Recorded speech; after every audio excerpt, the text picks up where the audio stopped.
If you've recently inherited a property here in California or you've been named a trustee, you know just how overwhelming this time can be. This explainer is designed to cut right through all that confusion and give you a really straightforward guide for navigating a trust sale. So, let's get started. You know, it's a really common situation, and you are definitely not alone in facing what feels like a mountain of questions. But the good news is, this process is way more manageable than it probably seems right now. We're going to break it all down step by step so you can move forward with some real confidence. So before we get into the how of actually selling the property, let's start with the what. Just understanding the basics of what a trust is, that's the very first step to feeling like you're in control of this whole process.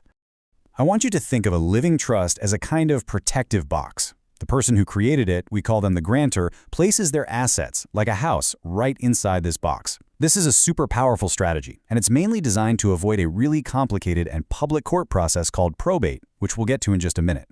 In this whole setup, there are really three key players. First, you've got the grantor, that's the person who creates the trust. Second, you have the trustee, who is legally responsible for managing everything inside that box. And third, you've got the beneficiary, who's the person designated to receive the assets. Now, after the grantor passes away, a successor trustee steps in to handle things, like a sale.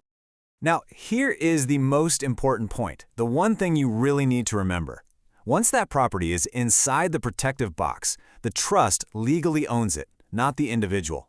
Grasping this concept is absolutely key, because that's what allows the sale to happen privately and efficiently, without having to get the courts involved. And notice the clear division of labor here. The trustee, that's the legal decision maker, they're the only one who signs the contracts, the deeds, and all the other sale documents. The beneficiary, on the other hand, well, they receive the money from the sale, but they don't actually have the authority to sign legal papers or approve contracts unless the trust specifically says they can. All right, so with those basics covered, let's actually walk through the sale process itself. Think of this as your roadmap for getting the property sold. Okay, the process kicks off with the trustee digging into the trust document to confirm they actually have the power to sell. Super important first step. Next, and this is vital, you have to notify all the beneficiaries about the plan to sell. Transparency is your best friend here. Then you'll prepare and price the property. This usually means cleaning it out, making minor repairs, not huge renovations. From there, you hire an agent and get it on the market. Then comes the offers. The trustee reviews every offer with the legal duty to get the absolute best outcome for the beneficiaries. And finally, you close the sale, making sure to sign every single document with your official title, trustee. You know, to really appreciate just how streamlined a trust sale is, it helps to understand the alternative. So let's take a quick look at what happens when a property is not in a trust. A probate sale is a completely court-supervised process. When someone passes away without a trust, the court system has to step in to oversee the sale and the distribution of all their assets, including their home. And that court involvement, it changes everything. The whole process becomes public record so anybody can see the details. The sales are often strictly as is, and offers can even be subject to this formal overbidding process right there in a courtroom, which, as you can imagine, adds all sorts of unpredictability and stress. Okay, let's put these two side by side. When you see them compared directly, the differences are they're stark. And it becomes so clear why having a trust is such a powerful tool. Look at this.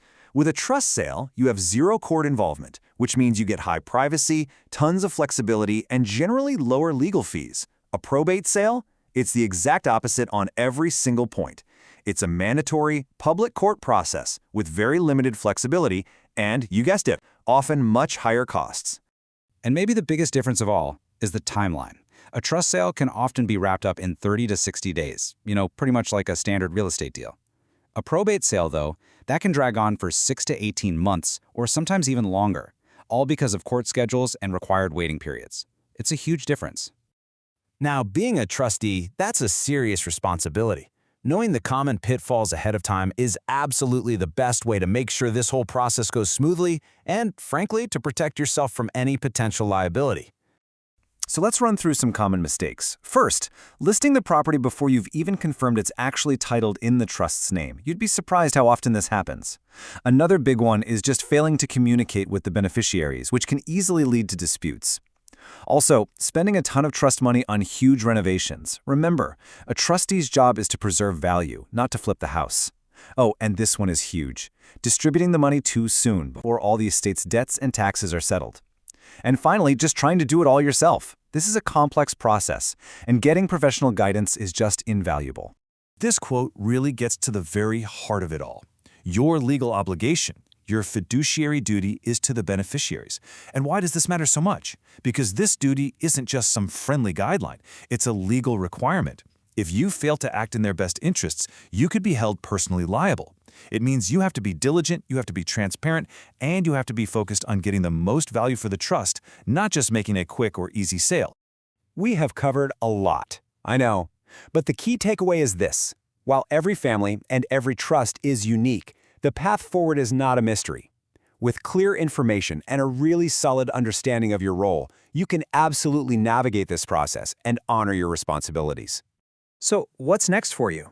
If you're feeling at all unsure about your specific situation, the most empowering thing you can do right now is to seek professional guidance. Understanding your options and your responsibilities, that is the foundation for making smart, confident decisions for the trust and for your family.